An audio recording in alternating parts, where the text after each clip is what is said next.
माय माऊली नमस्कार. त्रिवेणी ओवी जागर सण वार उत्सव जागर या उपक्रमात आज आपण आरती झाल्यानंतर प्रार्थना बोलतोय. कोणती? घालील लोटांगण. या प्रार्थनेचे रहस्य बघूया. कोणत्याही देवाच्या आरतीनंतर एका सुरात धावत्या चालीत ही प्रार्थना म्हटली जाते. अतिशय श्रवणीय नादब्रह्म आहे बरं का. नाद मधुर आहे. खूपच लोकप्रिय झाली. सर्वत्र म्हटली जाते. भक्त त्यात तल्लीन होऊन जातात. आज आपण या प्रार्थनेमधील वैशिष्ट्य पाहूया. त्याचा अर्थ समजून घेऊया. ही प्रार्थना 4 कडव्याची आहे. 5वे कडवे हा मंत्र होय.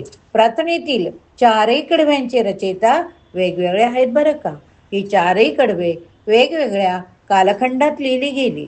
पहिलं कडवं मराठी, बाकी 4 कडवे संस्कृतमध्ये.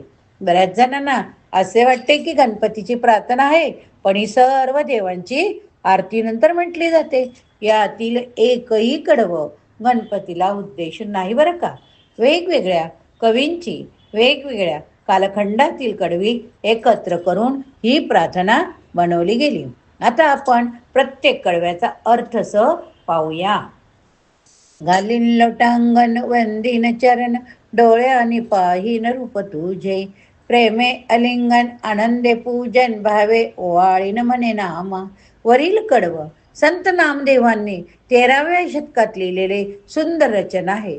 विठ्ठलाला उद्देशून संत नामदेव म्हणतात, तुला मी लोटांगण घालीन, तुझ्या चरणांना वंदन करीन, माझ्या डोळ्यांनी तुझं रूप पाहीन. एवढे नाही तर तुला मी प्रेमाने अलिंगन देऊन अत्यंत मनभावे तुला मी ओवाळीन. दुसरं कडवं त्वमेव माता च पिता त्वमेव, त्वमेव बंधुश्च सखा त्वमेव, त्वमेव विद्या द्रविणंतमेव, त्वमेव सर्व मम देव देव. हे कडवे आद्यशंकराचार्यांनी गुरुस्तोत्रात लिहिले. ते संस्कृतमध्ये 8व्या शतकात लिहिले गेले. याचा अर्थ आपण बघूया. तूच माझी माता, तूच माझे पिता, तूच माझा बंधू, तूच माझा मित्र, तूच माझे ज्ञान धन, तूच माझे सर्वस्व होय. तिसरा श्लोक आपण कुठला बोलतोय? कायेन वाचा मनसेंद्रिय वा बुद्ध्यात्मना वा प्रकृती स्वभावात करोमि यज्ञ सकलम परस्मै नारायणापि समर्पयामी. हे कडवे श्रीमद भागवत पुराणातील आहे. हे व्यासांनी लिहिले.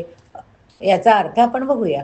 श्रीकृष्णाला उद्देशून, हे नारायणा, माझी काया, माझे बोलणे, माझे मन, माझे इंद्रिय, माझी बुद्धी, माझा स्वभाव, माझी प्रकृती यांनी जे काही कर्म मी करीत आहे ते मी सर्व तुला समर्पित करीत आहे.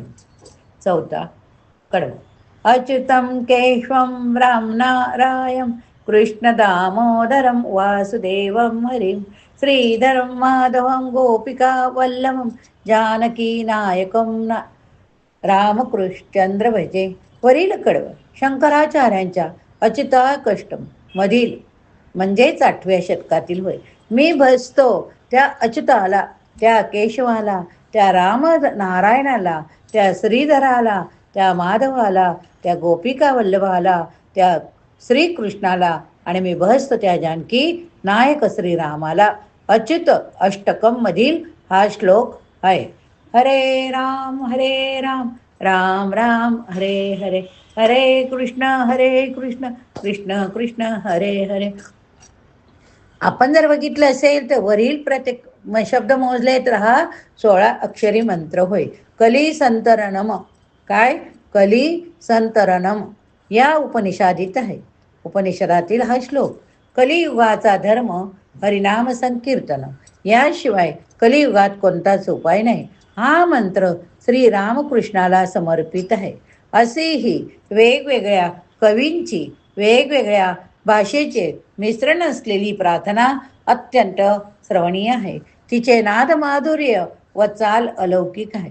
रचना कोणाची असो, हे गाताना फक्त तल्लीन होतात. त्याचा भाव देवापर्यंत पोचतो. गणपती बाप्पा मोरया, मंगलमूर्ती मोरया. आपण जर बघितले 4 कवींचे 4 कडवे एकत्र करून आपण घालील लोटांगण हे स्तोत्र बोलतोय, याच्यापासून आपण काय गुण घेऊ शकतो? जरी 4 जणांचं एक एक कडवं घेतलं आणि त्याचं आपण प्रार्थना केली तरी सुद्धा त्यामध्ये आपल्याला ऐक्य दिसून येते.